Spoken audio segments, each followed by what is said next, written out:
সুপ্রিয় প্রাণপ্রিয় ছাত্রছাত্রীবৃন্দ, নিশ্চয়ই তোমরা সুস্থ আছো, ভালো আছো। তোমাদের পরিবারও আশা করি ভালো আছে, সুস্থ আছে। আমি সবসময় কামনা করি সবাই যেন সুস্থ থাকে। তো মহাবৈশ্বিক করোনা ভাইরাসের কারণে তোমাদের লেখাপড়ার যাতে ক্ষতি না হয়, আমরা কন্টিনিউ অনলাইন ক্লাস চালিয়ে যাচ্ছি। তোমরাও অ্যাটেন্ড করতেছো, সেজন্য তোমাদেরকে অসংখ্য অসংখ্য ধন্যবাদ। সামনে তোমাদের কি পরীক্ষা হবে জানো তো?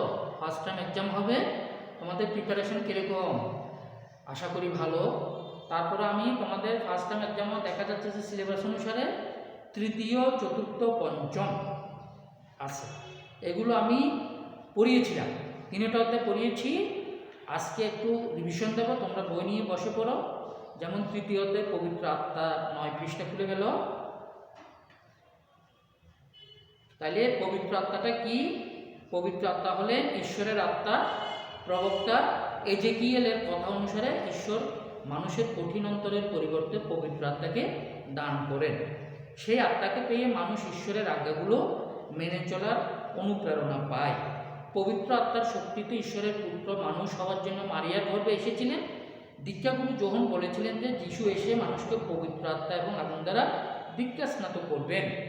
যিশু নিজেই একদিন দীক্ষাগুরু যোহনের কাছে এসে দীক্ষাস্নাত হলেন। তখন পবিত্র আত্মা কবুতরের আকারে তাঁর উপর নেমে এসেছিলেন। তাহলে পবিত্র আত্মার প্রেরণায় চলা, পবিত্র আত্মার প্রেরণায় চলার অর্থ হলো তার দানগুলোর শক্তিতে জীবনযাপন করা। আমরা পবিত্র আত্মার 7টি দান পেয়ে থাকি। সেগুলো কি? প্রজ্ঞা, বুদ্ধি, বিবেক, মনোবল, ঈশ্বরভীতি, ধর্মানুরাগ ও জ্ঞান। তাহলে এবার আমরা চতুর্থ অধ্যায়ের আদি পিতামাতা সম্পর্কে একটু রিভিশন দিই। তোমরা খেয়াল করো, আমরা স্বর্গদূতদের পতন ও শাস্তি সম্পর্কে জানতে পেরেছি। আমরা জেনেছি যে তারা পতিত হওয়ার পর শয়তান হয়েছে। এর আগে তারা কিন্তু ভালো স্বর্গদূত ছিল, কিন্তু তাদের পতন ও শাস্তি হয়েছে তাদেরই অহংকারের কারণে। ঈশ্বর তাদের স্বর্গ থেকে দূর করে দিলেন, একটি নরক সৃষ্টি করে সেখানে তাদের জন্য শাস্তির ব্যবস্থা করলেন। তাহলে স্বর্গের আদি পিতামাতার সুখের দিনগুলো ছিল সকল অনেক প্রকার, 6 প্রকারের মতো ছিল। মানুষের পাপের পতন, এদেন উদ্যানে অনেক সুমিষ্ট ফলের গাছ ছিল। এখানে পিকচার আছে, দেখো, স্বর্গ থেকে বিতাড়িত আদম এবং হওয়া স্বর্গ থেকে বিতাড়িত করছে। তাহলে মাথাতে হাত দিয়ে চিন্তা করতেছে, কেন ইয়ে করলাম, পাপ করলাম। তো যাই হোক, তারপরে আমরা পঞ্চম অধ্যায়ের পবিত্র বাইবেল সম্পর্কে একটু শুনি। পবিত্র বাইবেলের একটি পিকচার দেওয়া আছে, পবিত্র বাইবেল। তাইলে পবিত্র বাইবেল কিন্তু পাঠ করতে হবে তোমাদেরকে। পবিত্র বাইবেল কিন্তু অবশ্যই পাঠ করতে হবে, অনেক কিছু জানতে পারবে। তাহলে গ্রিক শব্দ বিবলিয়ে থেকে কিন্তু বাইবেল শব্দটির অনেকাংশে উৎপত্তি। বাইবেলের যথার্থ অর্থ হচ্ছে বই পুস্তক, কারণ পবিত্র বাইবেলে রয়েছে মোট 73টি পুস্তক।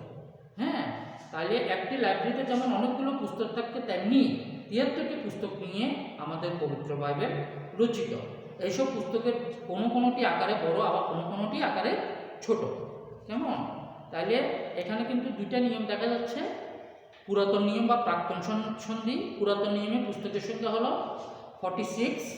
এগুলোকে আবার 4 ভাগে ভাগ করেছে, যেমন পঞ্চপুস্তক, পুস্তকের সংখ্যা 5টি, ঐতিহাসিক পুস্তকসমূহ পুস্তকের সংখ্যা 16টি, জ্ঞানধর্মী গ্রন্থাবলী পুস্তকের সংখ্যা 7টি এবং প্রাবক্তিক গ্রন্থাবলী পুস্তকের সংখ্যা 18টি। নতুন নিয়মে পুস্তকের সংখ্যা কয়টি? 27টি।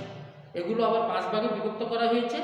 এই গ্রন্থগুলোর ভাগ ও তাদের নামের তালিকা হচ্ছে যে মথি, মার্ক, লুক এবং যোহন রচিত মঙ্গল সমাচার।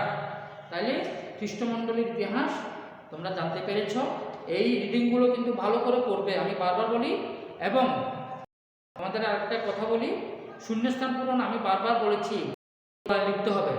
দেখা যাচ্ছে যে শূন্যস্থান পূরণ পুরো লাইন লেখা হয় নাই, তাহলে সামনের থেকে নাম্বার পুরো কাটা যাবে যদি পুরো লাইন না লেখো। খেয়াল করবে কথাটা, পুরো লাইন শূন্যস্থান লিখতে হবে, নাহলে কিন্তু পুরোটা কেটে যাবে। যাই হোক, রিডিংগুলো কিন্তু তোমরা ভালোভাবে পড়বে। এবার এই রিডিংগুলো যদি বুঝতে কষ্ট হয়, তোমাদের হাউস টিচার অথবা গার্ডিয়ানের সহযোগিতা নেবে এবং ভালো করে লেখাপড়ার প্রিপারেশন নেবে, যাতে সামনে পরীক্ষায় ভালো ফলাফল করতে পারো। তো তোমাদের সুস্থতা কামনা করে, মঙ্গল কামনা করে আমি বিদায় নিচ্ছি। ভালো থাকবে।